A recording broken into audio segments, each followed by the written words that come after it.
High friends, welcome back to चेरीलाज kitchen. आज आपण बनवणार आहोत गुलाबजाम. गुलाबजाम तुम्ही नेहमी खातच असतात, तर तुम्ही गुलाबजाम माव्याचे खाल्ले असन, मैद्याचे खाल्ले असन, पण आज आपण गुलाबजाम गव्हाच्या पिठापासून बनवणार आहोत. हेल्दी असे गुलाबजाम. तर चला रेसिपीला स्टार्ट करूया, वेळ न वाया घालवता. रेसिपी आवडल्यास लाईक, शेअर आणि सबस्क्राईब करायला विसरू नका. तर गुलाबजाम बनवण्यासाठी इकडे आपल्याला लागणार आहे 80 ग्राम एवढे गव्हाचे पीठ. तर मी इकडे मेजरमेंट करूनही तुम्हाला दाखवते आणि वाटीचे प्रमाणही तुम्हाला दाखवते. तरी इकडे म्हणजे पूर्ण वाटी भरायला थोडेसे कमी एवढे 80 ग्राम एवढे पीठ झाले आहे. छोटी वाटी घेतली तर तुम्ही थोडंसं पीठ दाबून घ्या. तेवढीच वाटी आपण आता मिल्क पावडर घेणार आहे. 80 ग्राम गव्हाचे पीठ घ्यायचे आहे, तसेच 80 ग्राम मिल्क पावडर आपण घेणार आहोत. तर त्याचप्रमाणे मी 80 ग्राम मिल्क पावडर घेतली आहे. आता हे दोन्ही पिठे आपण मिक्स करून घेऊया. आता ॲड करूया पाव चमचा एवढं बेकिंग सोडा. पाव चमचा म्हणजेच 1/4 टीस्पून एवढा आपण बेकिंग सोडा घेतला आहे. तसेच 2 चमचे आपण इकडे घीचा वापर करणार आहोत. तर मी इकडे 2 चमचे घी घेतलं आहे. आता हे आपण सर्वात प्रथम घीमध्ये व्यवस्थित मिक्स करून घ्यायचं आहे.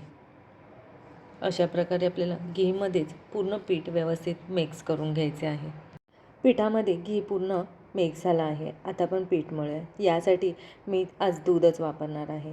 तर इकडे मी 1 वाटी एवढं दूध घेतलं आहे. हे दूध आपल्याला सर्व एकदम नाही घालायचं आहे, थोडे थोडे करून ॲड करायचे आहे. जेवढे आपल्याला दूध लागेल तेवढेच आपण वापरणार आहे. मऊसूद असे पीठ मळेपर्यंत आपण दूध ॲड करणार आहोत. तर तुम्ही इकडे बघू शकता, मी पीठ या प्रकारे मळून घेतलं आहे. आता हे पीठ आपण असेच ठेवून देऊया. पीठ भिजत आहे तोपर्यंत आपण पाक बनवूया. पाक बनवण्यासाठी मी इकडे 2 कप साखर घेणार आहे. इकडे 2 कप साखरेला आपल्याला 2.5 कप एवढे पाणी लागणार आहे.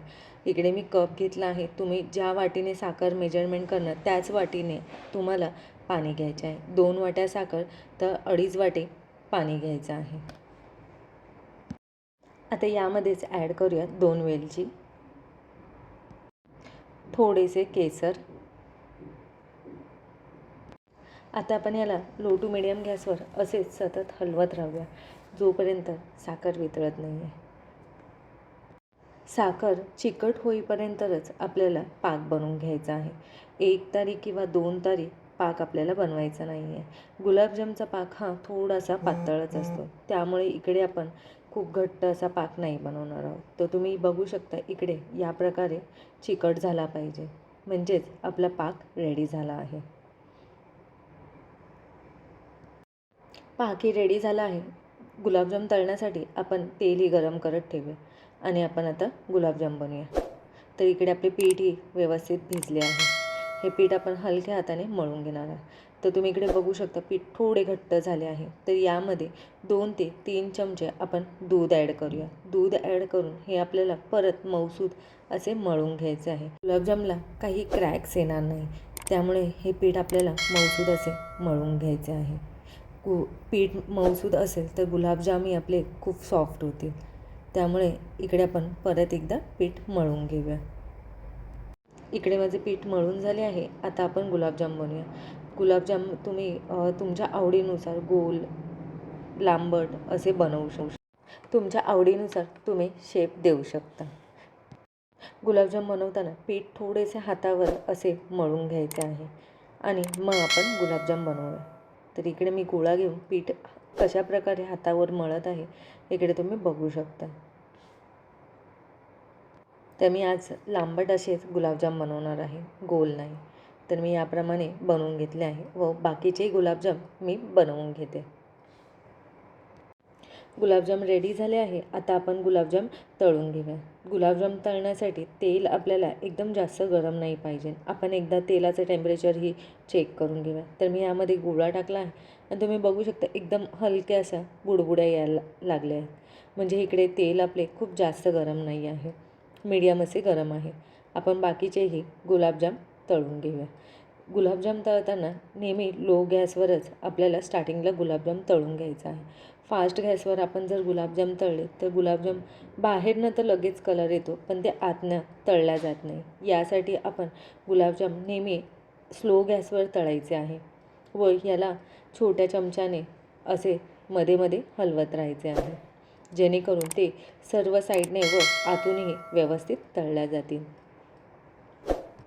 इकडे माझे 2 मिनटं झाले आहे व तुम्ही बघू शकता गुलाबजाम किती मस्त फुगलेही आहे व त्यांचा कलरही येत आला आहे. ह्याला अजून आपण थोडासा डार्क कलर येऊन देऊया. तर अजून आपण ह्याला 2 मिनटं असेच तळून घेऊया.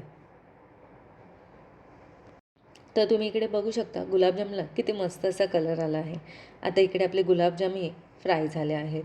आता हे गुलाबजाम काढून आपण लगेच पाकामध्ये ॲड करणार आहोत.